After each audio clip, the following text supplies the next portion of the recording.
Hi Stampers, this is Karen Phillip. I'm a Stampin' Up Demonstrator and I'm pleased to show you how to make this card, and it's called partial die cutting. So this is all partially die cut around this image. Here is our sample card, and also club members would have received this as a little thank you as well. And this is the same idea. So let's get started. First of all, we are taking a piece of white cardstock, and it is 3 3/4 by 5. There we go. Okay, now you can see it.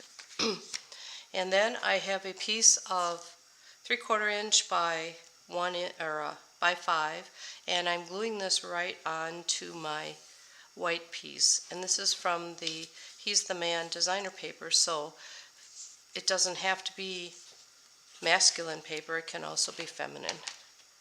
Alright, add tape, there it is. Okay, so I'm gluing this on there, maybe. There we go, I had to get us started here.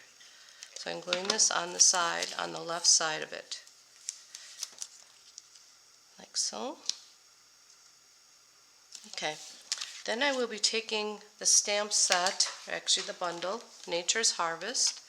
This is the stamp, and here are the dies, and I'm taking this die right here. So I'm first going to stamp it in early espresso onto the card,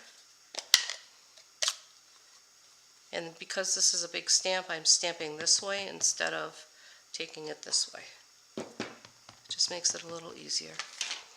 Okay, then I'm stamping it so that it's kind of toward the right but not overlapping the left, like so.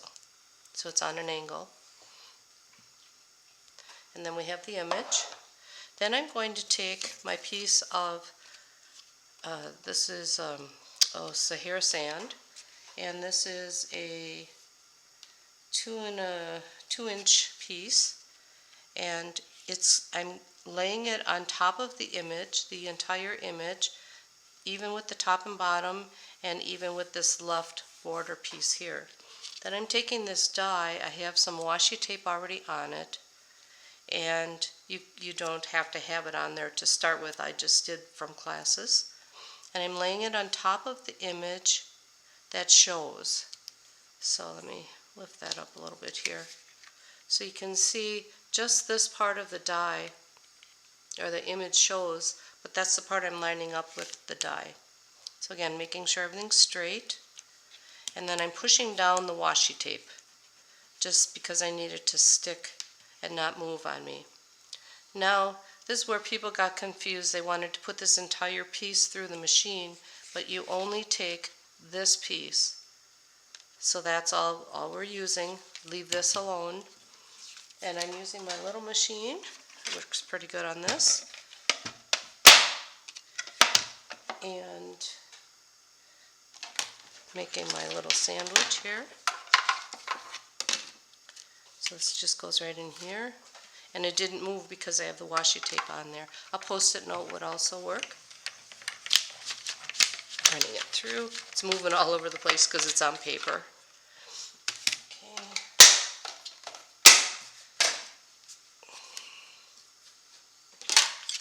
And then I will remove the image. You want to be a little careful where the washi tape does fall because it might stick pretty well. So I'm taking this piece out, and this will be used for our inside. Whoops, this piece.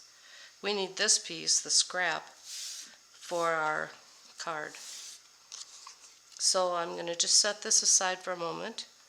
Now I'm going to take my other machine, Stamp Cut and Emboss machine, only because the embossing folder won't fit.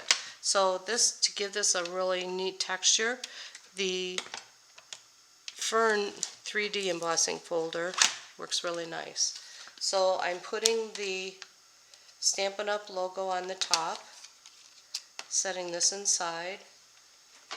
I'm using my white plate, my embossing folder, and always remember that the fold goes toward the center of your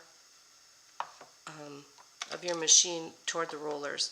I do angle it just a tiny bit, that way it won't pop on you. If you ever have done it straight, it just goes much easier, so I'm hardly doing any kind of pressure. Okay.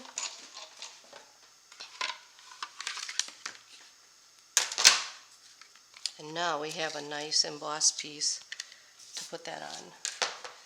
So now we are going to take our original piece again, and the piece we just cut out and embossed, and we will put adhesive on here on the back. Make sure it's the back. I had somebody that didn't do that and it didn't work. Okay, so we need a little here, a little here, a little there. Okay, that piece fell off. We'll just stick it in there. Now you'll line this up on the left border and on the top and bottom, and you want to make sure it can overlap a little bit. You want to make sure that your image has the white border around it. And you stick it down on this piece. Went in here. Wait, where'd it go? This piece right here. Nope, this way. Usually they don't fall apart. Okay, and that's it. And that's how you get your little piece. There's this little one piece that kind of sticks out. It looks like an arrow, and I'm just going to put that right back in there like that. It's the only one that I just think it looks a little cooler with the filled in there. And that's it for that. Now this part got a little crooked on me, so now I will trim that and before I put it on my card. But then I'll put this on my card like so. I will add the sentiment from this set, and it's one of the dyed cut pieces. And when you put the sentiment on, it fits perfectly actually. You just have to line it up. And it works best if you put something dark behind it so that you can see the edge of the paper. There. And that was perfectly placed. Not sure how that happened. I did use dimensionals to put on here. I used 4 of them so that it's kind of even across. Then I also have some opal gems that are opal rounds, and I took a Sharpie marker, this one's copper, and I just colored them. The brass, brushed brass gems would work out really nicely, but they didn't come in time for the class, so I'm just doing the workaround, which is just coloring on right on the pearls. You can do this with any alcohol marker or Sharpies. And then when this dries, I'll just set them right on the front of the card. Then on the inside of the card, this is kind of cool. So my piece that I cut out is right here. This then would be glued right onto the inside of your card, so you get to use this piece that you did cut out. So that's it for this card. It looks a lot more difficult than it really is. And I hope you enjoy making this. So have a great day, and thanks for watching.